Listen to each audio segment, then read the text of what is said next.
कभी कभी जिंदगी हमें बार बार गिराती है। इतना गिराती है कि हमें लगता है अब उठना नामुमकिन है। लेकिन अक्सर वही पल होता है जब किस्मत हमें एक आखिरी मौका देती है, और उस आखिरी मौके पर अगर इंसान हार मान ले तो सब खत्म, लेकिन अगर हिम्मत दिखा दे तो जिंदगी बदल जाती है। यही कहानी है प्रगति की, एक छोटे शहर की साधारण लड़की जिसकी आंखों में बड़ा सपना था, आईएएस अफसर बनने का। उसने सालों तक मेहनत की, सुबह 5 बजे उठना, रात देर तक पढ़ाई करना उसकी दिनचर्या थी।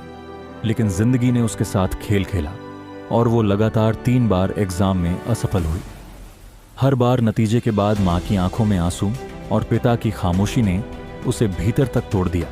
रिश्तेदार ताने मारते और दोस्त आगे निकल चुके थे, कोई विदेश, कोई बड़ी कंपनी में। बार बार की असफलता ने उसे लगभग हार मानने पर मजबूर कर दिया। तभी एक मेल आया जिसमें लिखा था, ये साल तुम्हारा आखिरी अटेम्प्ट है। यह पढ़कर प्रगति के हाथ कांप गए, क्योंकि यह सचमुच उसका आखिरी मौका था। अब अगर वो हार गई तो सपनों का सफर हमेशा के लिए खत्म हो जाएगा। उस रात उसने खुद से वादा किया, इस बार या तो जीतूंगी या टूटकर मिट जाऊंगी। इसके बाद वो पहले से दुगनी मेहनत करने लगी। दिन रात पढ़ाई में लग गई, थकान में रोती, लेकिन आईने में खुद से कहती, तू कर सकती है, बस एक आखिरी कदम। परीक्षा का दिन आया तो उसका दिल जोर से धड़क रहा था, हाथ पसीने से भीगे थे, लेकिन आंखों में उम्मीद की चमक थी।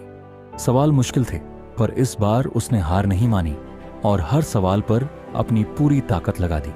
इम्तिहान खत्म हुआ और अब सब किस्मत के हाथ में था। महीनों बाद रिजल्ट आया और उसका नाम सफल उम्मीदवारों की लिस्ट में सबसे ऊपर था। उस पल उसकी मां खुशी से रो पड़ी और पिता ने उसे गले लगाकर कहा, बेटी, तूने नामुमकिन को मुमकिन कर दिखाया। उस दिन प्रगति ने सीखा कि जिंदगी चाहे कितनी भी बार गिराए, लेकिन आखिरी मौके पर अगर इंसान पूरी ताकत से खड़ा हो जाए तो जीत पक्की होती है।